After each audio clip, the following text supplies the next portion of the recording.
집합건물 해결사 멘토 전현진입니다. 여러분들 반갑습니다. 자, 2022년 10월 1일 판례 공보를 좀 보도록 하겠습니다. 여러분들과 함께 이번에는 대법원에서 판례 공보가 좀 늦게 이번에는 좀 나왔더라고요. 자, 그 중에서 여러분들 먼저 집합건물법과 관련된 판례 공보를 좀 보도록 할게요. 쭉 한 보면 네, 여기 있습니다. 자, 2022년 8월 11일 선고 2022-233560 판결 용역비입니다. 요 굉장히 중요한 부분이 되겠습니다. 구 집합건물의 소유 및 관리에 관한 법률 제9조의 3에 따라서 집합건물을 관리하던 분양자와 관리위탁 계약을 체결한 위탁관리업체가 새롭게 관리를 개시하는 관리단을 상대로 분양자와 체결한 관리위탁계약의 효력을 주장할 수 있는지 여부 할 수 없다라고 한 겁니다. 무슨 말이냐면 여러분들 우리 앉아 시행사가 위탁업체를 데리고 왔을 테고 그 위탁업체를 데리고 온 뒤에 이제 관리단이 만들어져서 관리인과 관리위원회 그리고 새로운 관리업체를 선정을 하게 되면 그 기존에 있는 관리업체는 나가야 되는 상황이다 이렇게 이야기를 하고 있는 겁니다. 자, 집합건물에 대해서 이제 여기 보면 집합건물의 분양자들과 관리위탁계약을 체결하고 집합건물의 관리 업무를 수행하던 갑 주식회사가 집합건물의 관리단이 새롭게 관리를 개시하면서 다른 업체를 관리업체로 선정하여 갑 회사의 관리 업무의 인계를 요청하였음에도 미납된 용역비를 정산할 때까지 인계를 할 수 없다며 관리 업무를 계속하다가 관리단이 갑 회사를 상대로 기존에 있는 이 회사를 상대로 관리 행위의 금지를 구하는 가처분 신청을 제기하여 그 신청을 인용하여 결정이 내려져 확정되자 관리 업무를 중단한 다음 관리단을 상대로 위탁 용역비 상당의 부당이득 반환을 구한 사항에서 갑 회사가 구하는 위탁 용역비 중 관리 인력 그 인건비 상당의 부당이득 반환 청구를 배척한 원심 판단의 법리 오해 등의 잘못이 있다고 한 사례 이렇게 났죠. 자, 요거 한번 보도록 하겠습니다. 여러분들이 이게 잘 좀 이번에 좋은 판례가 하나 나왔네요.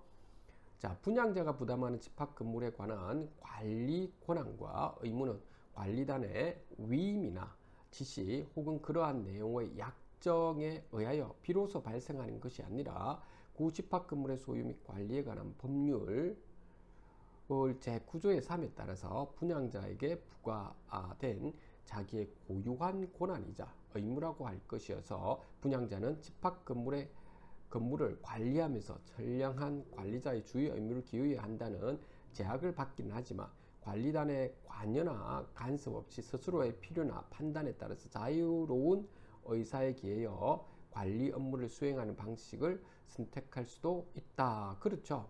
아직까지는 할 수는 있죠. 관리단이 아직 조직 구성이 안 됐기 때문에 관리단의 집합건물에 관한 관리가 개시되면은 자, 요 부분요. 이제 관리단이 만들어서 개시가 되면 구집합건물법 제9조의 3에 따라 집합건물을 관리하던 분양자는 그때 관리비 징수 권한을 포함한 관리 권한이 뭐랬습니까? 분양자는 이제 더 이상 관리비 징수 권한 임시관리인이래 권한이 전부 다 상실된다 이 말입니다. 잘 알아두세요. 그 관리단이 집합건물법에서 부여받은 관리 권한을 행사할 수 있게 관리단이 이제 권한을 행사할 수 있게 된다. 색깔을 좀 바꿔볼까요? 이제 새롭게 만들어진 관리단이 권한을 행사하게 된다는 겁니다. 그래서 분양자의 관리 권한과 의무는 관리단의 그것과는 서로 구분되는 것이어서 분양자가 집합건물을 관리하면서 형성된 관리 업무에 관한 법률 관계가 새롭게 관리를 개시하는 관리단에 승계되는 것은 또 아니다. 이 부분입니다. 요거 여러분들 이걸로 할게요. 이거 여러분들 승계되는 게 아니라는 겁니다. 요거 여러분들 승계되는 것이 아니다는 것, 당연히 승계되는 것이 아니다. 이 부분이 중요한 겁니다. 따라서 분양자와 관리 위탁 계약을 체결한 위탁업체가 특별한 사정이 없는 한 그러한 관리 위탁 계약의 효력을 관리단에 뭐다 주장할 수가 없다. 요거 잘 알아두십시오. 굉장히 중요한 이번에 판례가 되는 겁니다. 자, 기본적인 겁니다. 이제 밑에 볼까요? 이제 구체적으로 자, 집합건물의 분양자와 분양자들과 관리 위탁 계약을 체결하고 집합건물의 관리 업무를 수행하던 갑 주식회사가 집합건물의 관리단이 새롭게 관리를 개최하면서 다른 업체를 관리업체로 선정하여 갑 회사의 관리 업무의 인계를 요청하였는데 미납된 용역비를 정산받을 때까지 인계를 할 수 없다며 관리 업무를 계속하다가 관리단이 갑 회사를 상대로 관리 행위의 금지를 구하는 가처분 신청을 제기하여 자 인용이 되죠. 이거는 100% 거의 확정이 됩니다. 결정이 확정이 내려졌다는 거죠. 인용이 됐다는 겁니다. 관리 업무를 중단한 다음에 그래서 기존에 있는 관리업체는 관리 업무를 중단한 다음 관리단을 상대로 그 위탁 용역비 상당의 부당 이득 반환을 구한 사항에서 관리단이 갑 회사의 관리 업무의 종료를 요청하여 갑 회사와 분양자들 사이에 체결된 관리 위탁 계약의 승계를 명시적으로 거부하였으므로 위 관리 위탁 계약이 그때 효력이 상실하였다는 겁니다. 상실하였음에도 갑 회사가 아무런 계약 관계가 없는 상황에서도 때를 쓰면 안 된다 이런 겁니다.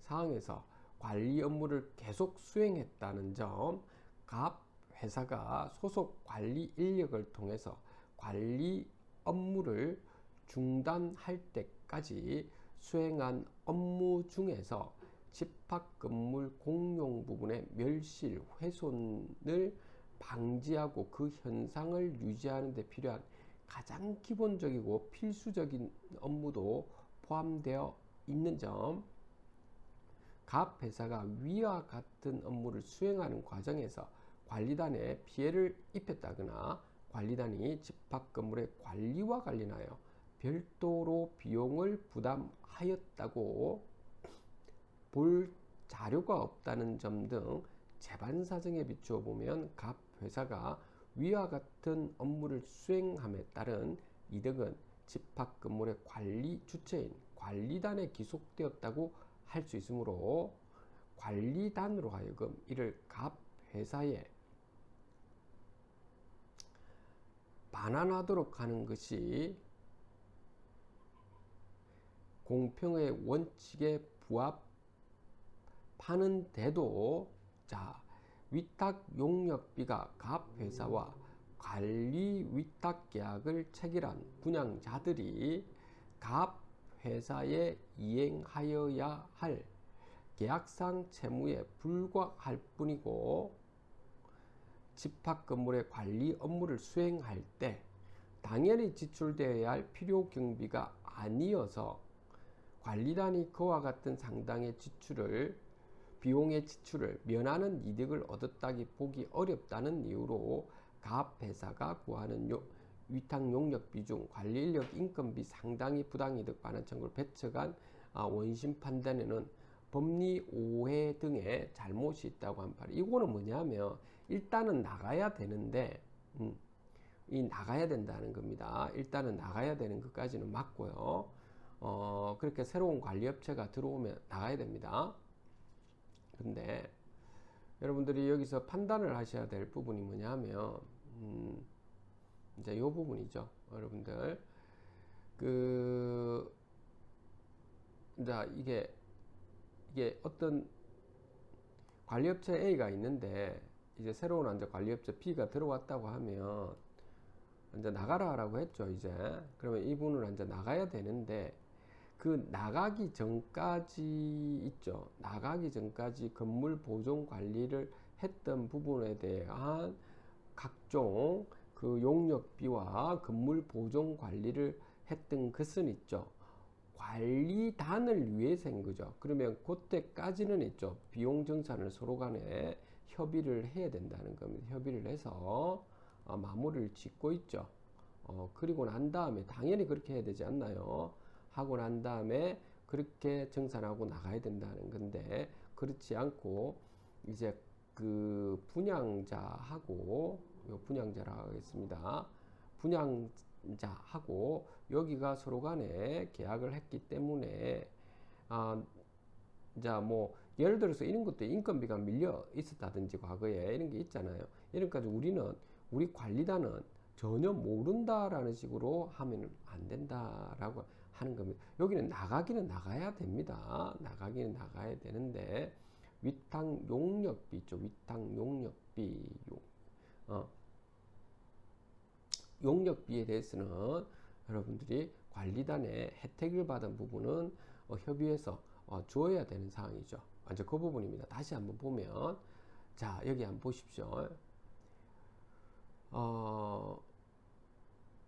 여기 있네요. 요렇게 한번 보겠습니다. 요거 한 번만 더. 자, 여기 보십시오. 한번 다시 보십시다. 확정되자, 이제 여기서부터 확정이 됐죠. 확정이 되었는데, 확정이 되자 관리 업무를 중단했다는 겁니다. 중단한 다음에 관리단을 상대로 지금까지, 그러니까 중단했다는 겁니다. 그러니까 안 하겠습니다. 그 중단했고 그 앞에까지의 각종 용역비라든지 자기들 받아낼 거는 있었다는 거. 위탁 용역비 상당의 과거에 부당 이득 반환은 뭐 본인들이 뭐 청구하는 부분이 있을 겁니다. 그러면 계약서라든지 각종 영수증을 잘 보십시오. 관리단이 갑 회사에 관리 업무의 종료를 요청하여 갑 회사와 분양자들 사이에 체결된 관리 위탁 계약의 성계를 명시적으로 거부하기는 했죠. 그러니까 일단은 이제 중단했죠. 중단하고 이제 그 중단하기 전까지 부분입니다. 거부했으므로 위 관리 계약이 그때 효력을 상실했음에도 갑 회사는 아무런 계약 관계가 없는 상황에서 관리 업무를 계속 수행한 점, 갑 회사가 소속 그 관리 인력을 통하여 관리 업무를 중단할 때까지 수행한 업무 중에서 공용 부분 있죠. 그러니까 이런 부분은 인정을 해줘야 되는 거 아닌가요? 업체들. 그러니까 이게 소송에서 나가라라고 판결할 때까지의 그 부분에 대해서 이제 여러분들께서 충분히 이해는 되는데 관리단이 조직 구성되어 충분히 이해는 되는데 그때까지의 결정이 나기 전까지의 관리 업무에 대해서 했던 부분 있죠. 서로 협의를 해서 정산할 거는 서로 정산을 해야 된다는 취지입니다. 여러분들 꼭 그 부분은 좀 주의는 좀 요하겠습니다. 그렇게 해야 됩니다. 여러분들이 스스로가 그거는 좀 주의를 좀 요합니다. 자, 그런 부분이고요. 그 외에 한번 보도록 하겠습니다. 판례 공부에 여러분들 그 담보권 실행 경매 절차 이렇게 있죠. 요거 배당이 있는데 요 부분은 여러분들이 요즘에 이게 좀 많이 나오네요. 배당이. 그러니까 요즘에 금리가 좀 올라가고 하다 보니까 이게 채권자 측에서 채권 회수해야 되죠. 그러다 보니까 압류를 해서 이제 부동산에 대한 경매가 좀 많이 들어가는 것 같습니다. 그래서 경매에 관심 있는 분들은 이번 그 판례 공보 2022년 10월 1일자에 좀 잘 나와 있으니 좀 이거 꼭 한번 살펴보시기 바랍니다. 이것도 배당 이의도 마찬가지 경매와 관련된 부분이죠. 꼭 한번 살펴보시면 하고요. 청구이의 같은 경우는 여러분들 이번에 그 채무자가 돈을 빼돌리는 부분이죠. 이제 이런 부분에 대해서 사회행위라든지 이제 이런 부분이니까 그러니까 요즘 보면 이제 그런 금리가 올라가다 보니까 이제 채무자가 먹튀를 하는 경향이 좀 있다 보니까 요즘 이런 게 좀 많이 등장합니다. 이것도 관심 있는 분들 꼭 보시고, 유류분 반환 이거는 웬만하면 여러분들 그냥 서로 협의하십시오. 협의해가지고 상속인 분들은 서로 간에 협의를 해서 마무리를 깔끔하게 짓는 게 좋습니다. 괜히 법적으로 이렇게 진행하면 서로 좀 피곤한 부분이 있어요. 자, 그래도 어쩔 수 인간이라는 존재가 욕심이 있다 보니까 필요한 분들은 요거 한번 유류비 반환에 대해서도 한번 살펴보시면 되겠습니다. 상가 임대차 부분이 상가 건물에 대해서 여러분들이 꼭 아셔야 될 부분, 요 부분 한번 제가 하나는 좀 보도록 하겠습니다. 여러분들이 그 상가 임대차 보호법에서 권리금 횟수 방해로 인한 손해배상 책임이 성립하기 위해서는 임차인이 구체적인 인적 사항을 제시하면서 신규 임차인이 되려는 자를 임대인에게 주선하여야 하는지 그렇게 해야 되죠. 그럼 임대인이 정당한 사유 없이 있죠. 왜 이런 경우가 임대인이 하나 그냥 기존에 있는 그 임차인 꼴보기 싫다 해가지고 그 임차인이 새로운 임차인을 데리고 와서 있죠. 그분 나름대로 권리금을 좀 받아서 나가려고 하는데 그냥 새로운 임차인은 안 받겠다. 당신이 소개해주는 사람은 안 받겠다. 이렇게 해서는 안 된다는 겁니다. 안 그런가 여러분들? 소유자 여러분들도 그 임차인 입장도 서로 고려를 해주면서 해야 됩니다. 너무 이렇게 갑질하는 소유자분들도 임대인 분들도 있기 때문에 여러분들 그렇게 하면 안 된다 이 말인 겁니다. 그 부분이 여기에 나와 있으니까 여러분들이 꼭 한번 참고를 해주시고, 그 다음에 그 저번에 했던 그 부분인데 그 철거 재건축 계획 그 고지했다는 사정만으로 있죠. 권리금 회수 방해하는 건 아니다라고 하는 거는 여러분들 저번에도 한번 했던 내용이니까 한번 요거는 여러분들 꼭 좀 참고해 주시고요. 넘어가겠습니다. 비법인 사단 관련된 거, 특히 이제 여러분들 보면 그 교회에서 이 관련된 분들은 요거 좀 보시면 좀 도움이 될 겁니다. 교회 관련된 겁니다. 용역비 아까 제가 이야기했고, 부당이득금 요런 부분도 이제 여러분들이 근로 관련되어 가지고 근로자 여러분들 한번 좀 살펴보시면 되고, 임치계약과 관련되어 가지고 여러분들 요거 부분은 한번 살펴보시기 바랍니다. 여러분들 그 다음에 여러분들 법인들 있죠. 영리법인들에 한해서 배당금에 대해서 여러분들 제대로 주지 않았다든지 이렇게 해서 손해배상 등 청구 부분입니다. 이 부분도 여러분들 필요한 분들은 살펴보시고, 퇴직금 청구 부분 나와 있네요. 요거 한번 관심 있는 분들 보시면 되고, 그 다음 폭력행위 뭐 이렇게 나오는데 공소제기는 15년을 경과하면 끝나는 겁니다. 공소제기. 그 다음에 여러분들 요즘 부처에 이게 좀 많이 있던데 이런 부분은 조심해야 됩니다. 허위 공문서 작성 이런 부분은 공문서에 관한 재보호법익 대상인데, 공무소라든지 공무원이 직무에 관해서 진실에 반하는 허위 내용의 문서를 누군가가 작성하면 허위 공문서 작성죄가 성립하는지 당연하죠. 그 허위라고 하는 부분은 표시된 내용과 진실이 부합하지 아니하여 문서에 대한 공공의 신용을 위태롭게 하여야 하는 거지. 위태롭게 하는 경우에 의해 하는지 여부 당연하죠. 피고인이 인식하고 있어야 되는 거죠. 이런 부분요 참고해 주면 되겠습니다. 그 인지거래 하면 안 되겠죠. 그런데 그런 사람들이 많죠. 성폭 그 강제추행과 관련돼가 여러분들이 한번 필요하신 분들은 보면 되겠습니다. 자, 그래서 오늘 있죠, 여러분들 집합 건물에서 굉장히 중요한 부분 제가 말씀드렸던 거 있죠. 선거 중에서 아주 그 필요한 선거 부분이 나왔습니다. 다시 한번 볼까요? 공동상속인 아니고 요거 아니고 요 부분이죠. 한번 여러분들이 여기 있네요. 용역비 관련돼가 소송은 한번 살펴보시기를 바랍니다. 오늘 여기까지 하도록 하겠습니다. 집합건물 해결사멘토 전원진이었습니다. 감사합니다.